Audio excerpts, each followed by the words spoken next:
This is Sweet Redemption, Baylor's return to glory.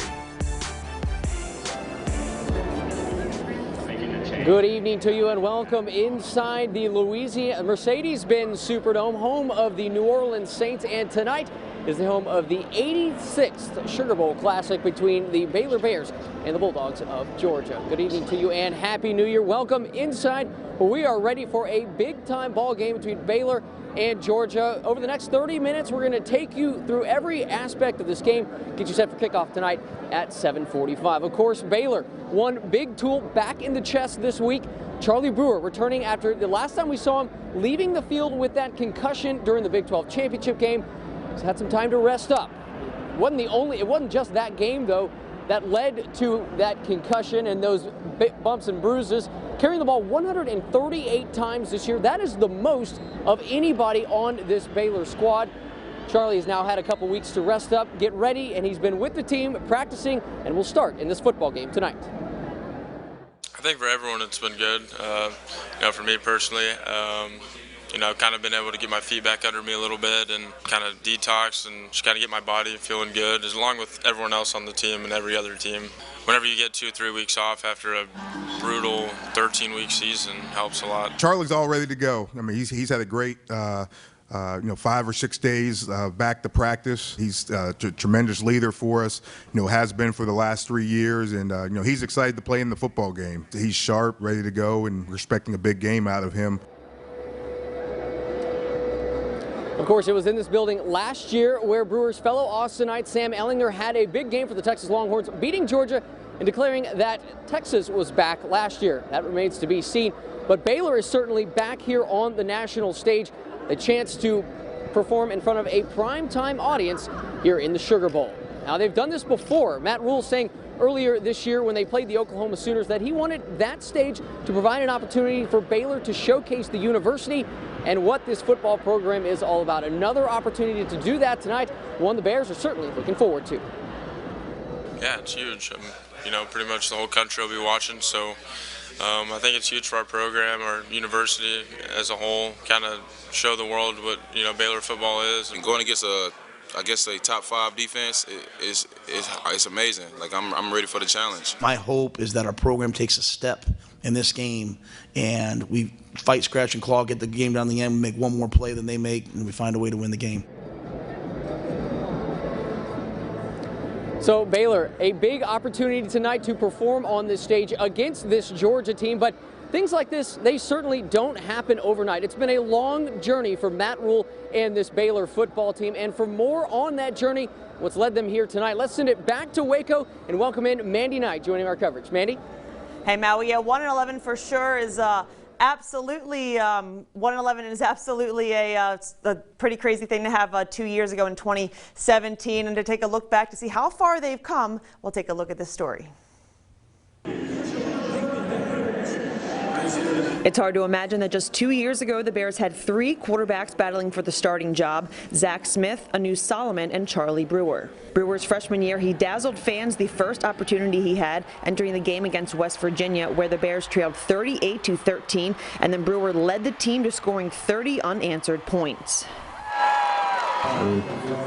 I'd probably think you're crazy if someone says they don't want to start. So, of course I do. That's up to Coach Rhule, and I trust him 100%.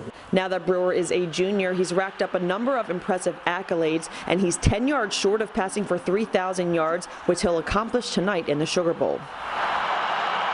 For me, I think it's exciting for Charlie. He's one of the main reasons why we're here. I don't know if, and so I thought Zeno and Gary filled in admirably for him in the Big 12 championship game, but he deserved to play in that game. And so he wasn't able to play very much in that game, but he's able to play now. And so we'll need him versus this great defense we're going to go up against. And I think Charlie will play really well. On defense, it's unbelievable what Phil Snow has done in such a short time. In 2017, the Bears were 9th in the Big 12 in total defense, rush defense, and scoring defense. In 2019, the Bears have one of the best defenses in all of college football that will be under the national spotlight tonight, looking to stop Jake Fromm, who's coming off a loss to LSU where he passed for 225 yards, 1 touchdown, and 2 interceptions. Based on what we do in this football game will be based on how we're ranked next year and a lot of different things, which is, you know, big for our program right now. We're in that stage. You know, Georgia's in a different stage than we are. But for us, you know, where we're ranked going into the season, how people perceive us, all those things are really important to our program. The program has grown a lot. We went from 6-6 to 1-11 to 7-6 to 11-2 right now, and we got a good chance to become 12-2. I mean, I feel like the program has grown a lot. And we also, as our brothers, we came close. We came together as brothers, and that just helped a lot. And of course, that job has been done by Matt Rule, and it has caught the attention of the National Football League for a third year in a row. And well, that's kind of been the storyline down in New Orleans this whole week, right, Matt? Yeah, it certainly has, Mandy, and I think you kind of expect that when the NFL wanted to talk to him after he went 1-11 his first season at Baylor. But he did talk about it. He had a meeting with the team to kind of air everything out and let them know where everything stood, and that he's not necessarily taking any jobs, but he's not going to deny a phone call, not going to listen to anyone that wants to talk to him. So he talked to the team. He said that he wished that it did not become a distraction for this team, but they know as well as anybody, success that they have as a team is going to come with individual attention and accolades. I believe that's the sign of a very mature football team. Coach Rule addressing those speculation, and those reports earlier today, earlier this week, saying he's very happy at Baylor. I've not been contacted by anybody.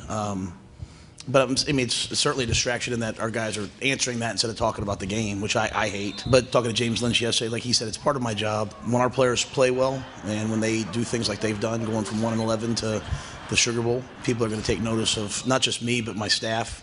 I've had guys on my staff offered, you know, Division I jobs this year, head coaching jobs, and we're pretty committed to being at Baylor. Do you think that you'll be back at Baylor next year?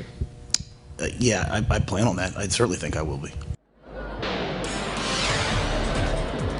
Plenty more headed your way this half hour. We'll have former Baylor quarterback Nick Florence weigh in on his front row seat to watch the Bears rise back to national contenders. But first, we're going to take you behind enemy lines for a look at what the Bulldogs are bringing to the table here in the Big Easy. Before we go, did you know Oklahoma has the most Sugar Bowl appearances by a Big 12 team? They have 8. They've won 6 of them. Texas has 4, including last year. West Virginia has the 3rd most. Now Baylor joins TCU and Oklahoma State with 2 appearances each.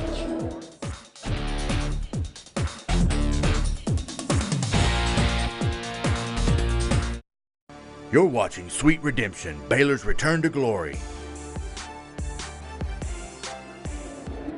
There it is in New Orleans, the flight over the Mississippi River, over the swampland, probably a gator or two down there.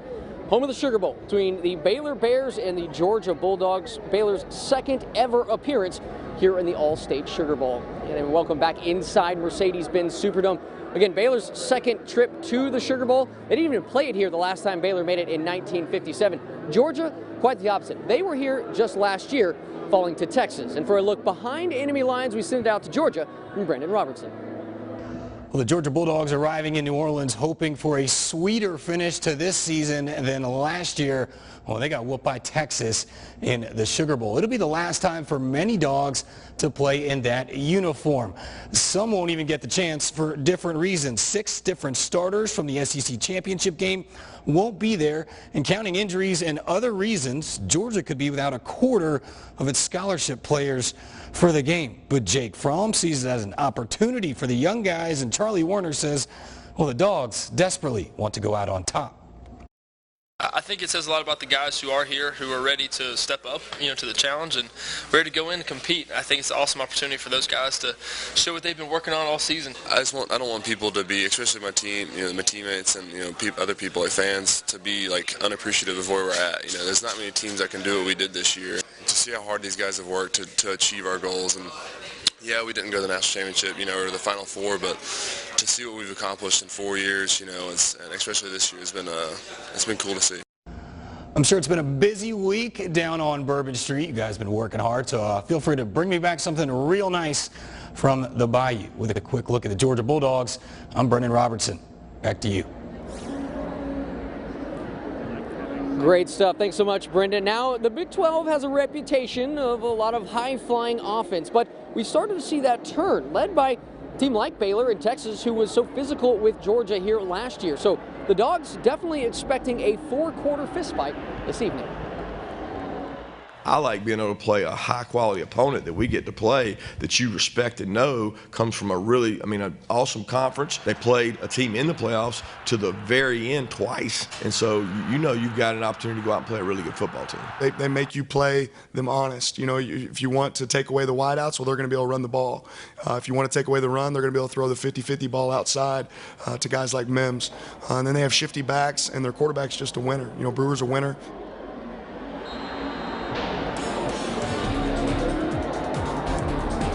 And when we come back, I got a chance to catch up with former Baylor All-American quarterback Nick Florence, who had an up-close look at this Baylor ride all season long, giving us a former player's perspective. And before we go, did you know Baylor's looking for their first ever win over Georgia? The Dogs lead the series 4-0, the last meeting a Georgia win back in 1989.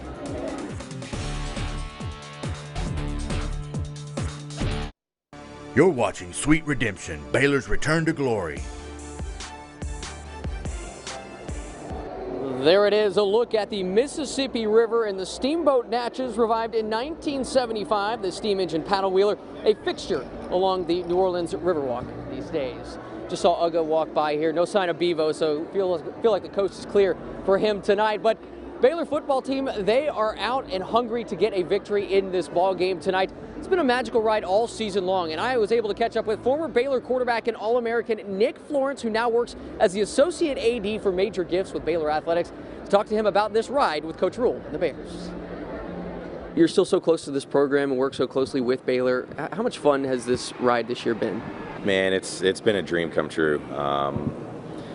It's hard to imagine from 3 years ago being 1-11 to 11-2 and have a chance to win 12 games this year. But kudos to those guys, the coaches, the players, everyone involved, from the leadership of Mac Rhodes and President Livingstone and to Matt Rule and his staff. It's just been truly a testament of trusting the process. And those guys on the field, the way they play, the way they hustle, the way they conduct themselves on and off the field, I think it's something that all of Baylor Nation's proud of. Not only the wins in the column, but what they're doing off the field, the community service, the GPA records in the classroom. I mean, they are winning on every facet of being a student athlete, and that's what we're most proud of. And you're a guy that obviously knows about sacrificing for Baylor and for the football program. A lot of these guys are juniors and seniors that are leading this team that had an opportunity to leave. How proud does it make you that those guys chose to stay here and fight and get Baylor back? Everyone in life wants an opportunity to do something special, and those guys, when they chose Baylor, where we were as a football program, they knew they were going to have the opportunity to do something special, and for them to take advantage of that and to really look back and see where they're at today, and to see, some of those that are juniors have an opportunity next year to do something even greater.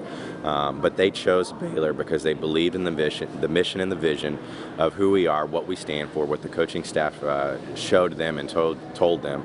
And they're seeing it happen. They're seeing the fruit of their labors. And so kudos to those guys. They'll be remembered in all of Baylor history.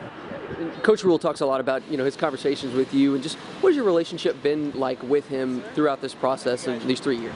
Yeah, it's fun. Every now and then we'll get time to chat and just shoot the breeze and talk through different things. And I think the thing that at the end of the day, Coach Rule, his coaching style, the things he does is completely different than the past regime. And so it took some time adjusting, and those players have adjusted. At the end of the day, the goal is the same. You're getting 18 to 22-year-olds to perform at a level higher than their potential, and that's what he's been able to do. And that's just what's so special to see. And again, the discipline, the on and off the field, the number of penalties we have in a game, and we are playing very disciplined football, and I think that's what's exciting to see too. Is not only are they going out and playing football at a high level, but their IQ is up there, and so it's special. And then again, the classroom, the community service, all those other things off the field that you don't see in between the sidelines, I think is something that we're really proud of. You're a guy that's part of a lineage of great quarterbacks that put up big numbers here at Baylor. What do you see from Charlie Brewer in the way that he runs the offense in this team? Man, he's a winner. He knows how to put the team in a position to succeed, and he's a fierce competitor. Probably one of the toughest guys I've ever seen on a football field, to be honest with you. It's unbelievable how he lays his body on the line week in and week out. And so those guys respect him, and that's what you want. You want the guys around you to respect you as a quarterback. And so he's done a tremendous job. He's an accurate passer. He's got a great football IQ, and And again, he gets the ball in people's hands and lets them go make plays. So just done an incredible job. And coming up after the break, we'll take you back to Waco, where Mandy Knight will tell us how the always quotable Matt Rule turned those words into action. But before we go, in his only season as a starter at Baylor, quarterback Nick Florence finished the season second in the nation in total offense, putting up 375.5 yards per game.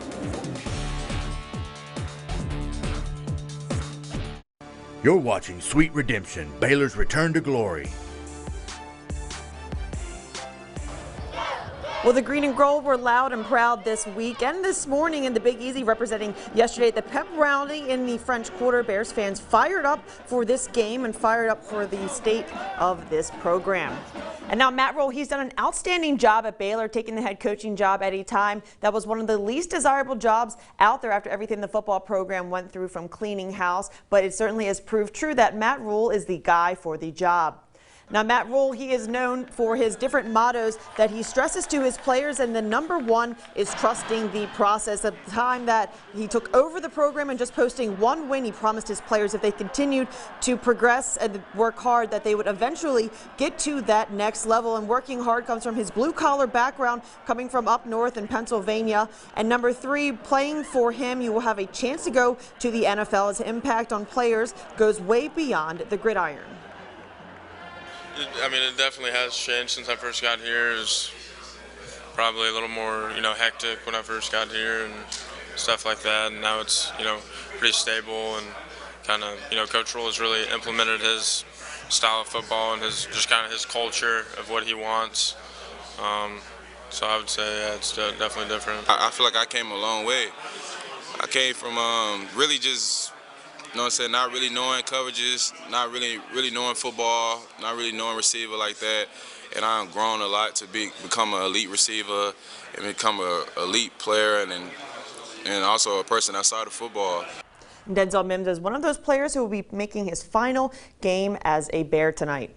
And coming up after the break, Matt Roberts will rejoin us from the Big Easy and will give you our keys to the Baylor's win over the Bulldogs.